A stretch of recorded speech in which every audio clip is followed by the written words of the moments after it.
morning students. Today we will study about the heat and its type. Heat, what is it? Heat is the form of energy. Heat क्या है? एक energy का form होता है. इसके अंतर्गत जो हीट ट्रांसफर होता है वो hot object to cold object होता है. हॉट ऑब्जेक्ट से कोल्ड ऑब्जेक्ट का मतलब जिसका टेम्परेचर हाई है एंड अनदर मीडियम जिसका टेम्परेचर लो है. हीट का फ्लो हमेशा हाई टेम्परेचर मीडियम से लो टेम्परेचर मीडियम की ओर होता है. जनरली आप देखते हो जैसे अगर आप आपने पॉट में वाटर गर्म कर रखा है, आप उसमें फिंगर डिप करते हो तो वाटर का temperature comparison to your body temperature is high. Then you will dip your finger in it, then you feel your finger will be warm.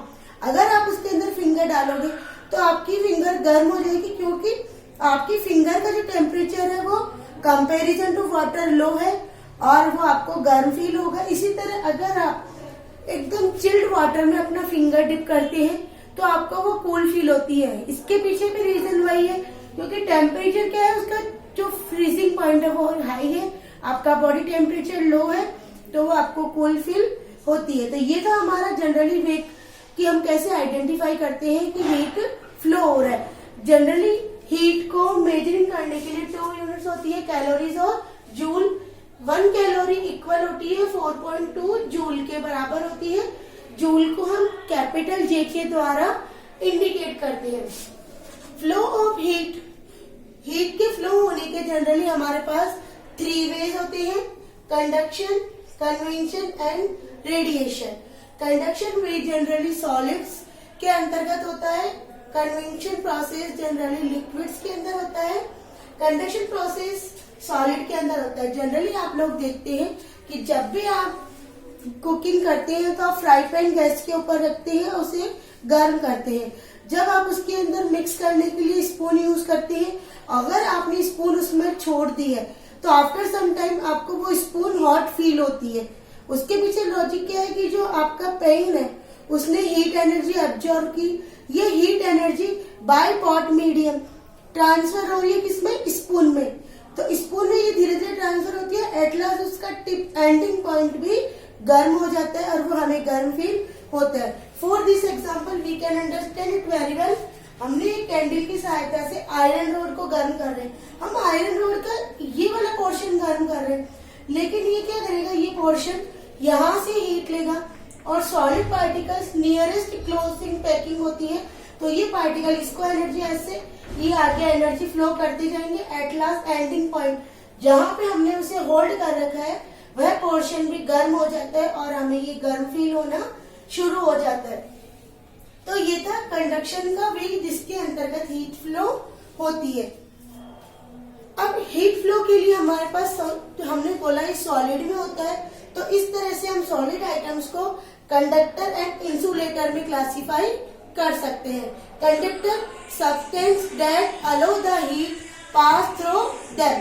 ऐसे सब्सटेंस जो अपने अंदर हीट पास होने देते हैं कंडक्टर कहलाते हैं. एज लाइक हमारे एल्यूमिनियम, स्टील, आयरन जनरली जो भी हमारा है.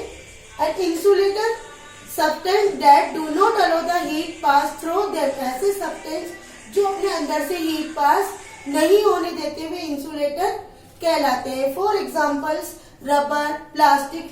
जनरली आप लोगों ने देखा होगा जो हमारा प्रेशर कुकर होता है उसका हैंडल बेस्ट क्वालिटी प्लास्टिक से बनता है, या टी पॉट है वो हमारे वुड या प्लास्टिक से बनता है. उसके पीछे लॉजिक यही है कि हम उन यूटेंसिल्स को गर्म करते हैं लेकिन हम उन्हें इजीली होल्ड कर सके, इसके लिए उनके हैंडल्स इंसुलेटर्स के बनते हैं. सेकंड में आता है कन्वेक्शन. कन्वेक्शन भी जनरली लिक्विड्स के अंतर्गत पाया जाता है. आपने नॉर्मली ऑब्जर्व किया होगा कि जब हम वाटर बॉईल करते हैं तो हम पानी के अंदर अगर आप ऑब्जर्व करेंगे तो वाटर ड्रॉपलेट्स कुछ बुलबुलों के रूप में हमें उड़ते हुए दिखाई देते हैं. उनके पीछे रीजन क्या है कि पहले हमने जब वाटर गर्म होने के लिए रखा था इसका टेम्परेचर कूल था.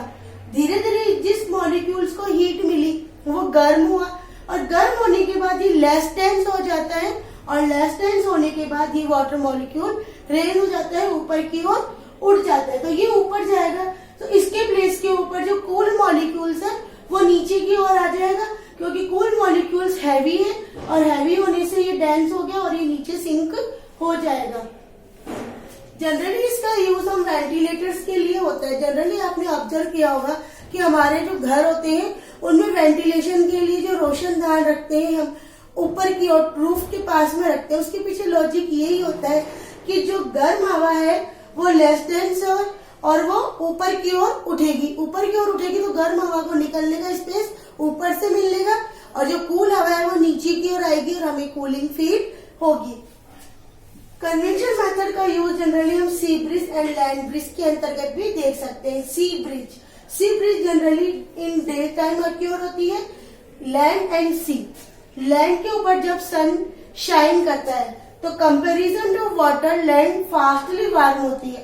फास्टली वार्म होगी तो इसकी एयर जल्दी गर्म होगी कंपैरिजन टू सी, क्योंकि सी में वाटर है और वाटर धीरे गर्म होता है।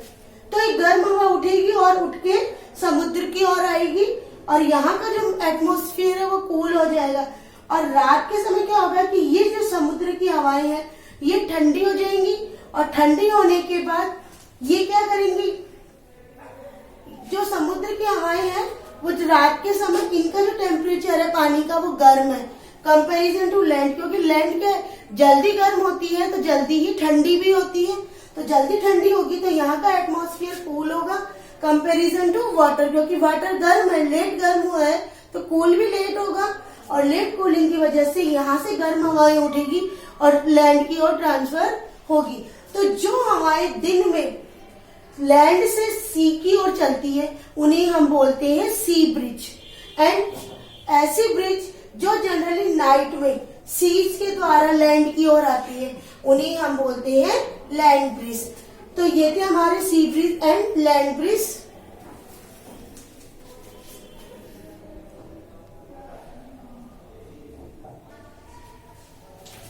एंड थर्ड टाइप हमारा होता है रेडिएशन। रेडिएशन के अंतर्गत हीट ट्रैवल करती है in the form of waves. Waves के द्वारा जब हीट ट्रैवल करती है उस वे को हम बोलते हैं रेडिएशन। जनरली आप लोगों ने देखा होगा कि जो सर्दियों में लोग अपने आसपास आग जलाते हैं और तपते हैं। आग क्या है? हीट है। और जब तपते हैं तो हम उसे इस तरह से तपते हैं तो हीट का flow high to low range की ओर आ रहा है। हीट में एनर्जी हाई है और हमारी बॉडी में एनर्जी लो है, तो हीट वेव्स के थ्रू हमारी बॉडी में एंट्री करती है। And another example sun rays. सूर्य हमसे अरबों मीटर दूर है, अरबों किलोमीटर तक दूर स्थित है, लेकिन इसकी रेंज फिर भी हमें अर्थ के ऊपर वार्मथ प्रोवाइड करती है। उसके पीछे रीजन क्या है? रेडिएशन ही है।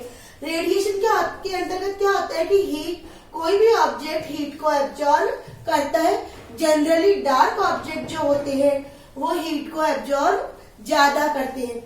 अब हम हीट को लॉस होने से कैसे रोक सकते हैं? हीट को लॉस होने से रोकने के लिए जनरली अगर हम लिक्विड सब्सटेंस की बात करें, हमें स्टोर करना है तो हम थर्मस फ्लास्क का यूज करते हैं। आप लोगों ने देखा होगा कि थर्मस फ्लास्क होता है, उसके बाहर की ओर एक प्लास्टिक बॉडी होती है एंड अंडर सिल्वर कोटेड होता है, बीच में वैक्यूम प्लेस होता है। वैक्यूम प्लेस क्या करता है कि हीट को रिड्यूसिंग होने से रोकता है। और अगर आप जनरली हम इन समर लाइट कलर के क्लोथ वियर करते हैं, उसके पीछे भी रीजन यही है कि जो डार्क कलर के क्लोथ है वो हीट एब्जॉर्ब ज्यादा करते हैं। अगर हम समर में डार्क कलर के क्लोथ पहनेंगे तो हमें गर्मी ज्यादा लगेगी। और सर्दियों में जनरली हम डार्क कलर क्लोथ पहनते हैं ताकि हीट वो इजीली एब्जॉर्ब कर सके और हमारी बॉडी वार्म रह सके। तो ये था आपका chapter temperature and heat. I hope you have understand this chapter very well.